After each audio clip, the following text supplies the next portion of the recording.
morning, students. Welcome back to digital platform of Career Tech Academy. Career Tech Academy के digital platform पे आप सभी का एक बार फिर से स्वागत है। हम लोग पिछले सेशन में सेकेंडरी मेमोरी यानी कि स्टोरेज डिवाइसेस के बारे में पढ़ रहे थे और सेकेंडरी मेमोरी में जो पहला हमने पढ़ा था that is your magnetic disk. Magnetic disk में हम लोग एक सर्कुलर डिस्क प्लेट लेते हैं जो किसी प्लास्टिक या किसी मेटल का बना होता है और उसके ऊपर एक मैग्नेटिक सब्सटेंस जो कि आमतौर पर फेरिक ऑक्साइड होता है उसकी कोटिंग होती है। इस डिस्क को फिर सर्कुलर ट्रैक्स में डिवाइड किया जाता है और हर एक ट्रैक को फिर सेक्टर्स में डिवाइड किया जाता है और हमारा डेटा या इंफॉर्मेशन इन्हीं सेक्टर्स के ऊपर जाकर के स्टोर होता है in the form of magnetic charge. अगर मैग्नेटिक चार्ज है तो दैट रिप्रेजेंट्स 1। अगर मैग्नेटिक चार्ज है तो उसका रिप्रेजेंटेशन क्या हुआ 1। अगर मैग्नेटिक चार्ज नहीं है तो दैट रिप्रेजेंट्स 0। तो इसी तरह से 0 और 1 के रूप में डेटा स्टोर होता है। ये जो सेक्टर्स हैं ये एक सेक्टर पे 512 बाइट स्टोर होता है। दो लगातार जो सेक्टर होते हैं उनके बीच में छोटा सा गैप होता है जिसे हम लोग कहते हैं इंटर सेक्टर गैप। ठीक है ना। जैसे इधर आप देखेंगे, मान लेते ये एक सेक्टर है, उसके बगल में एक सेक्टर ऐसे होगा एंड सो ऑन। तो आप देख रहे हैं दो सेक्टर के बीच में जो गैप है इसको हम लोग कहते हैं इंटर सेक्टर गैप।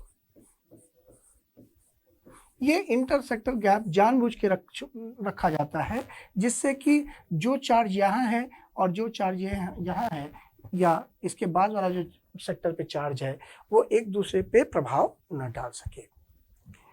जब हम कोई डेटा रीड करते हैं तो जो रीड राइट हेड है वो पहले उस ट्रैक पे लाया जाता है। इसको लाने में जो समय लगता है उसे हम लोग कहते हैं सीक टाइम। ठीक है। और फिर ये हेड को इंतजार करना पड़ता है। मान लीजिए ये सेक्टर हमारा ये है जहाँ पे डेटा है, तो ये जब घूमेगा, घूम करके इस हेड के नीचे आएगा, तब ये हेड इसको रीड करेगा और इसके घूमने में जो समय लगा, हेड के नीचे तक पहुंचने में जो समय लगा उसे हम लोग कहते हैं लेटेंसी टाइम। तो किसी भी डेटा को एक्सेस करने का जो टाइम होता है, total access time, that is equals to seek time plus latency time. ये हमने कल पढ़ा था, हमने छोटा सा उसका जस्ट दोबारा से दे दिया। इसके बाद हमने जो पहला एग्जाम्पल बताया था मैग्नेटिक डिस्क का, that was floppy disk. Floppy disk एक फ्लेक्सिबल प्लास्टिक का डिस्क होता है जिसपे हमारा मैग्नेटिक सब्सटेंस कोटिंग होते हैं, उसमें भी ट्रैक्स और सेक्टर का कंसेप्ट सारा कुछ वही।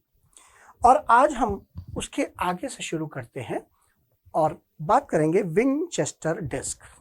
विंचेस्टर डिस्क कहें या हम कहें अपना हार्ड डिस्क, दोनों एक ही है। विंचेस्टर डिस्क या हार्ड डिस्क मैग्नेटिक डिस्क ही है जो कि फ्लॉपी डिस्क की तुलना में बहुत ज़्यादा रिलायबल है। फ्लॉपी डिस्क के साथ जो हमारी प्रॉब्लम है वो ये है कि वो बहुत ही अनरिलायबल है। एक फ्लॉपी डिस्क की एवरेज लाइफ कुछ महीने की होती है, जबकि हार्ड डिस्क उसकी तुलना में बहुत ज़्यादा रिलायबल होता है। हार्ड डिस्क का लाइफ स्पैन अमूमन 10 साल से ऊपर ही होता है। अगर आपके घर पे अर्थिंग प्रॉपर है, पावर के इनपुट्स प्रॉपर हैं, तो आपके हार्ड डिस्क जल्दी खराब नहीं होते। अब पुराने ज़माने में जो हार्ड डिस्क आते थे वो हमारे 20 MB से लेकर के कुछ 100 MB तक होते थे, राइट। बट अब आज के डेट में अगर हम हार्ड डिस्क की बात करें तो ये हार्ड डिस्क की कैपेसिटी 500 GB या उससे अधिक 1 TB, 2 TB, 4 TB तक बहुत ही आम बात हो चुकी है। अब हमारे हार्ड डिस्क में जो कंसेप्ट है तो वो तो है मैग्नेटिक डिस्क का ही, बट इसमें इसकी संरचना थोड़ी सी डिफरेंट है। ये कैसे काम करता है इसके ऊपर हम लोग थोड़ा सा आप लोग को डिटेल देते हैं। देखिए, हार्ड डिस्क में हमारे पास जो डिस्क होता है, सर्कुलर डिस्क होता है, वो होता है मेटल का। आपके फ्लॉपी डिस्क में फ्लेक्सिबल प्लास्टिक का होता था, बट यहाँ पर ये जो डिस्क होता है ये आमतौर पे मेटल का यानी कि एल्यूमिनियम का होता है। और हमारे पास एक प्लेट सर्कुलर ना होकर के कई सारे प्लेट्स होते हैं जो कि एक स्पिंडल के ऊपर माउंटेड होते हैं। ये हमारे डिस्क हैं 1 2 3 4 जो एक धुरी के ऊपर माउंटेड हैं। और ये पूरा का पूरा जितने भी डिस्क है उसके ऊपर भी नीचे हर एक डिस्क के दोनों सरफेस पे फेरिक ऑक्साइड का लेपन है। और हर डिस्क को फिर वही ट्रैक्स में और ट्रैक्स को फिर सेक्टर में डिवाइड किया गया है। और ये पूरा का पूरा डिस्क एक एयर टाइट कंपार्टमेंट में बंद होता है। एयर टाइट कंपार्टमेंट में बंद होने की वजह से इस पर धूल, मिट्टी या अन्य एटमॉस्फेरिक प्रभाव नहीं पड़ता है। ठीक, जब ये इसको पावर दिया जाता है तो ये स्पिंडल हाई स्पीड पे रोटेट करता है, बहुत ही हाई स्पीड पे। आमतौर पे जो पुराने हमारे हार्ड डिस्क होते हैं वो 5400 आरपीएम पे रोटेट करते थे, बट आजकल के जो नए हार्ड डिस्क हैं वो 7200 आरपीएम पर रोटेट करते हैं। आरपीएम मतलब रोटेशंस पर मिनट।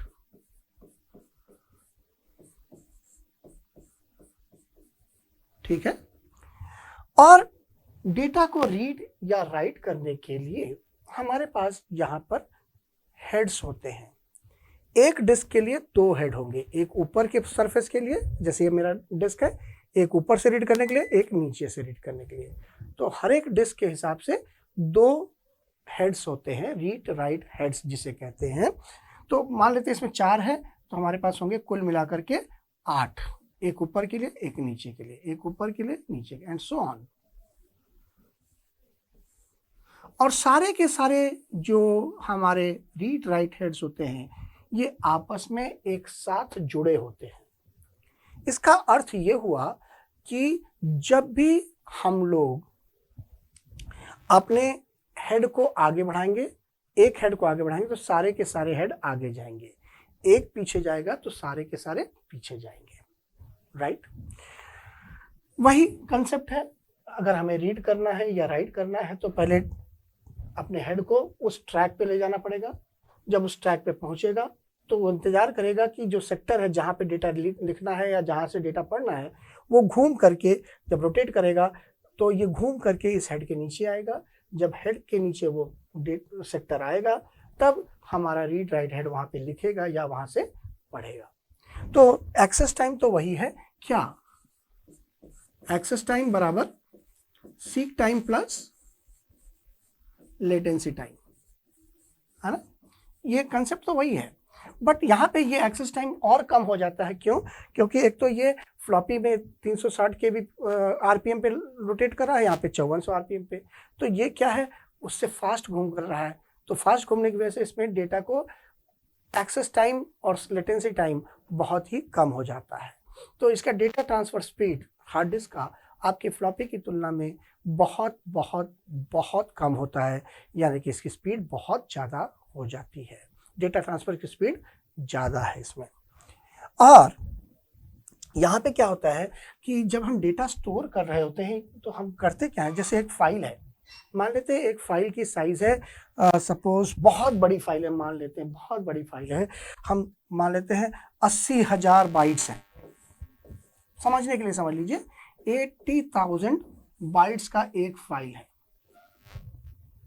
ठीक है, एक सेक्टर पे 512 बाइट होगा।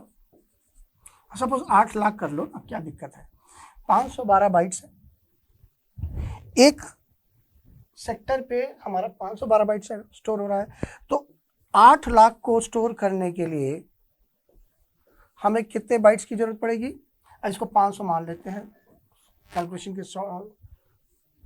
के लिए, तो ये हो जाए 1600 सेक्टर की जरूरत पड़ेगी। और मान लेते हैं एक ट्रैक पे मान लेते हैं 9 सेक्टर्स हैं या 10 सेक्टर हैं, तो कितने ट्रैक्स की जरूरत पड़ेगी? डिवाइडेड बाई 1600 डिवाइडेड बाई 10, यानी कि 16 ट्रैक्स की जरूरत पड़ेगी इसको, इस फाइल को स्टोर करने के 16 ट्रैक्स। तो ऐसा नहीं कि पहला ट्रैक कंप्लीट होगा तो दूसरे ट्रैक पे जाएगा, ऐसा नहीं होता हार्ड डिस्क में। हार्ड डिस्क में कैसे स्टोर होता है? ये होता क्या है कि ये मान लेते हैं हमारा ट्रैक नंबर 7 है, मान लीजिए ये ट्रैक नंबर 7 है, तो ऊपर वाले ट्रैक 7 जब कंप्लीट हो जाएगा तो उसी डिस्क के नीचे वाले सरफेस का ट्रैक 7 पे डेटा स्टोर होगा, तो 2 ट्रैक हो गए। फिर जब वो भी फुल हो जाएगा तो नीचे वाले डिस्क का जो ट्रैक नंबर 7 है उसका यूज किया जाएगा, 4 हो गया। इसी तरह से जब ये भी फुल हो जाएगा तो उसके नीचे वाला, इसके नीचे वाला, आप देखेंगे जो अगर एक इमेजिनरी लाइन से जोड़ेंगे तो एक सिलेंडर बन जाता है। तो अगर हर एक ट्रैक के सेम ट्रैक नंबर के हर एक डिस्क को जोड़ा जाए तो एक सिलेंडर बनता है। तो डेटा स्टोर करते वक्त जब हार्ड डिस्क में डेटा स्टोर करते हैं तो वो इसी सिलेंडर पे, जब एक सिलेंडर फिल होगा तब जाके वो ट्रैक नंबर चेंज करता है। इससे फायदा क्या होता है कि हमारा एक बार जो सीक टाइम लगा सो लगा, उसके बाद ये सीक टाइम हम बचा लेते हैं। इससे हमारा डेटा ट्रांसफर की स्पीड बहुत ज़्यादा बढ़ जाती है। समझ में आई बात? और यहाँ पे जो रीड राइट हेड होते हैं ये रीड करने के लिए आपके डिस्क को कभी टच नहीं करते, एक्चुअली डिस्क से थोड़ी सी दूरी पे फ्लोट करते रहते हैं, क्योंकि डिस्क पे अगर ये हेड टच करेगा तो क्या होगा, उस पर स्क्रैच आ जाएगा, और स्क्रैच हो जाएगा तो हमारा हार्ड डिस्क करप्ट हो जाएगा, खराब हो जाएगा। तो रीड करने के लिए हमारा जो डिस्क का रीड राइट हेड है वो आपके डिस्क से थोड़ी ऊंचाई पे, हल्की सी ऊंचाई पे एयर कुशन के ऊपर तैरता रहता है, और उतनी ही दूरी से वो डेटा को रीड करता है या मैग्नेटिक चार्ज को राइट करता है। ये तरीका होता है हार्ड डिस्क का यूज़ करने का, काम करने का।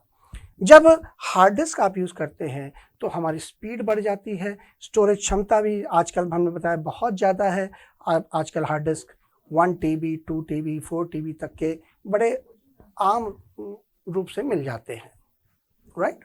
तो ये था हमारा आपका हार्ड डिस्क के बारे में। आगे बढ़ते हैं।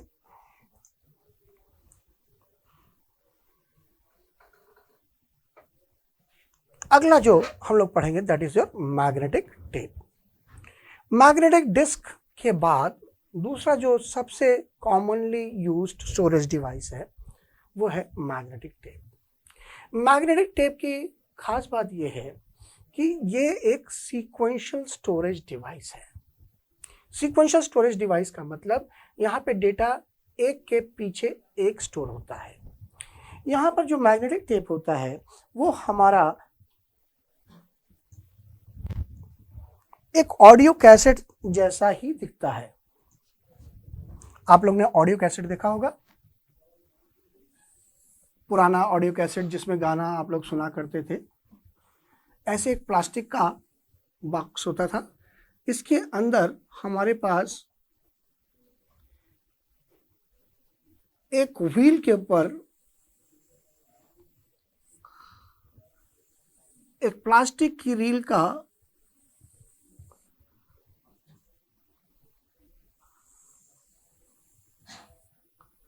ऐसे इसके ऊपर लपटा होता था, ठीक है ना।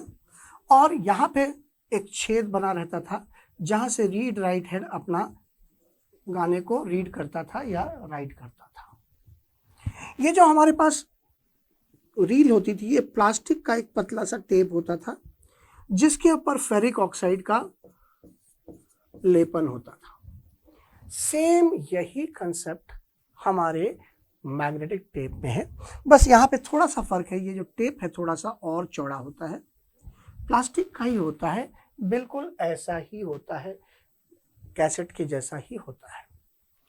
इस पे रील के ऊपर जो प्लास्टिक का टेप होता है वो ऐसे 2 स्पूल्स के ऊपर लिपटा रहता है और डेटा को इसके एक के पीछे एक स्टोर किया जाता है सीक्वेंशियली। जैसे रोल नंबर 1 है, उसके बाद रोल नंबर 2 का रिकॉर्ड, उसके बाद रोल नंबर 3 का रिकॉर्ड, उसके बाद रोल नंबर 4 का, इस तरह से डेटा एक के बाद एक स्टोर किया जाता है।